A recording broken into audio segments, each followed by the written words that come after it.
Shalom, pagi bersama tundukkan kepala. Bapa yang bersemayam dalam kerajaan surga, Tuhan Yesus Kristus, terima kasih Bapa, Kau sudah pelihara kami dan kami boleh bangun dengan tubuh yang sehat. Dan sebelum kami mengadakan aktivitas lain, kami belajar menjadi anak-anak-Mu yang rendah hati, mengadakan mesbah keluarga, mesbah pribadi. Kami adakan pujian penyembahan, kami akan doa syafaat kepada Tuhan, dan kami rindu juga untuk mendengarkan renungan firman. Pakai hamba-Mu sebagai alat-Mu saja. Roh Kudus, urapi hamba-Mu, urapi kami. Berikan pengertian kami akan firman-Mu dengan baik. Haleluya. Amin. Shalom, selamat pagi. Selamat bertemu dalam kasih Tuhan Yesus Kristus. Hari ini kita akan membaca Yeremia pasal 43.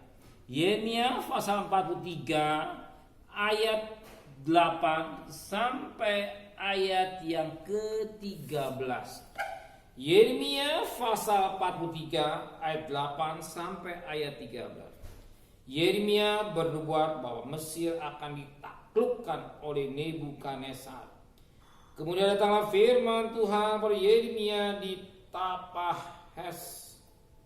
Bunyinya, ambillah ke tanganmu batu-batu besar dan sembunyikanlah itu di tanah liat dekat pintu masuk istana Firaun di Tahpanhes, di hadapan mata orang-orang Yehuda itu. Lalu katakanlah kepada mereka, begini firman Tuhan semesta alam Allah Israel.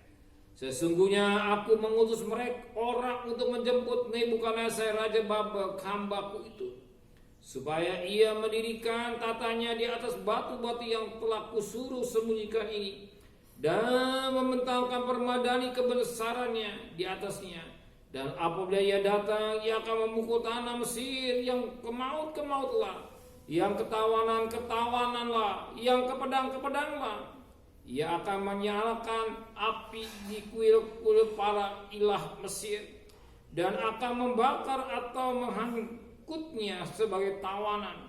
Dan ia akan membersihkan tanah Mesir dari kutu-kutu seperti seorang gembala membersihkan pakaiannya dari kutu-kutu. Kemudian ia akan pergi dari sana tanpa gangguan. Ia akan memecahkan tugu-tugu berhala Bet-Semes yang ada di Mesir, dan akan menghanguskan kuil para ilah Mesir itu dengan api. Firman Tuhan kembali mengingatkan kita bagaimana Yeremia berbuat bahwa Mesir akan taklukkan Nebukadnezar. Jadi sesuatu yang dibuatkan oleh Yeremia ini menjadi suatu kenyataan. Nebukadnezar sebagai Raja Babel hanya alat Tuhan untuk menghukum bangsa Israel.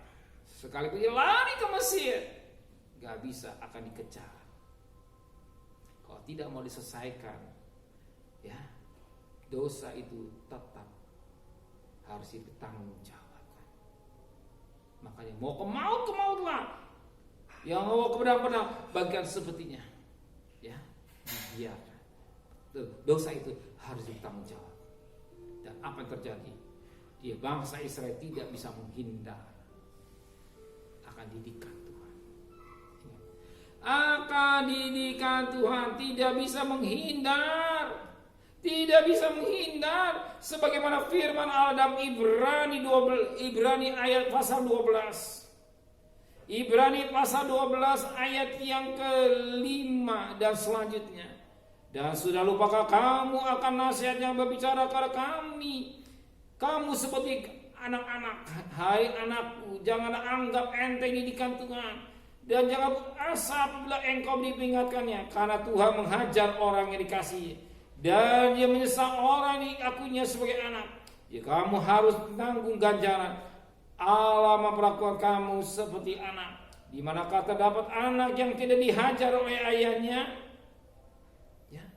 Jadi Tuhan mendidik bangsa Israel melalui alat Tuhan yang bernama Nebukadnezar atau Raja Babel.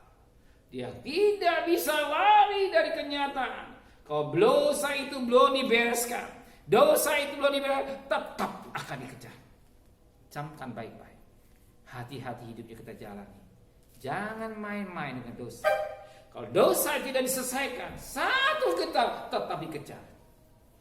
Ingat, darah itu mengalir.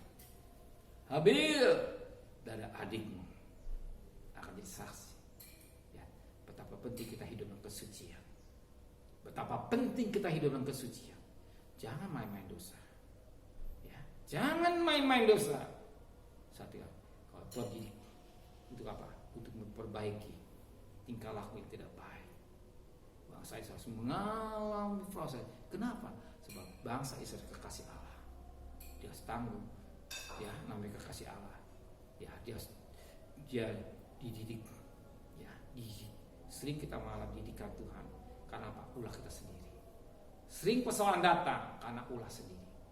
Ya, betapa penting kita pikir kita yang bersih, hati kita yang bersih, rencana kita yang bersih, sehingga kita berjalan pada real firman Allah yang tepat dan benar. Kita mencari nafkah, bekerja dengan baik. Tuhan pasti berkati. Percaya. Dia tahu kebutuhan saudara. Ya, kalau bapak di dunia bisa memberikan pada anaknya, nggak mungkin kasih minta roti kasih batu. Ya, minta kalau dikasih kain nggak mungkin. Bapak di surga, bapak di dunia bisa memberi apa yang bapak di surga. Dia tahu kebutuhan saudara. Percaya. Dia sudah siapkan. Biar kita bawa jalan hidup dan pimpinan Roh Kudus. Tuhan memberkati kita. Terima kasih Bapa di surga. Firman mengingatkan, mencelikkan mata rohani kami. Didikan bangsa Israel hanya alat Tuhan. Biar melalui Nebukadnezar aja Bapa ini mengingatkan kami. Baik bangsa Israel bertobat dan sungguh-sungguh. Biar melalui proses demi proses yang terjadi hidup manusia, tidak lain Tuhan ingin dapatkan gerejanya yang sempurna, bagikan mempelai wanita yang siap berdandan bertemu dengan Dia. Tuhan mendidik manusia tidak lain supaya saya manusia jangan binasa, tapi boleh hidup yang kekal. Terima kasih Bapa di surga. Kami serahkan hidup kami semua kepada Tuhan. Serta sebentar kami cari nafkah, di mana kami harus bekerja. Antar kami dengan selamat, pulang dengan selamat, bungkus dengan kuasa darah-Mu. Lebih pada Tuhan, kami serahkan keluarga kami semua kepada Tuhan. Kembalikan kami pada besok pagi dan tubuh yang sehat, dengan tidak kurang satu apapun juga. Berkati Bapak Presiden, Wakil Presiden, para Menteri, para Gubernur, para Bupati, para Wali Kota, para Camat, para Lurah, para RW, para RT, para medis, para relawan, para TNI, para Polri, bahkan mereka-mereka yang bekerja di depan. Berikan kesehatan yang prima, hikmat yang dari Tuhan, sehingga mampu berperang melawan virus corona. Belas kasihan-Mu terjadi buat bangsa kami Indonesia yang sakit semakin berkurang, dan yang apalagi yang meninggal semakin berkurang banyak, tapi yang sembuh semakin banyak. Tuhan, kami mohon belas kasihan-Mu buat bangsa kami Indonesia. Tuhan, bahkan mulai vaksin juga mereka mau taat dengan baik. Terima kasih Bapa di surga dan kekasih. Terimalah berkat nikmat dari Allah Bapa, cinta kasih sayang dari Tuhan Yesus Kristus, dan berkat Roh Kudus atas saudara hari ini sampai Maranatha. Tuhan Yesus datang. Yang cinta Dia katakan amin. Tuhan memberkati.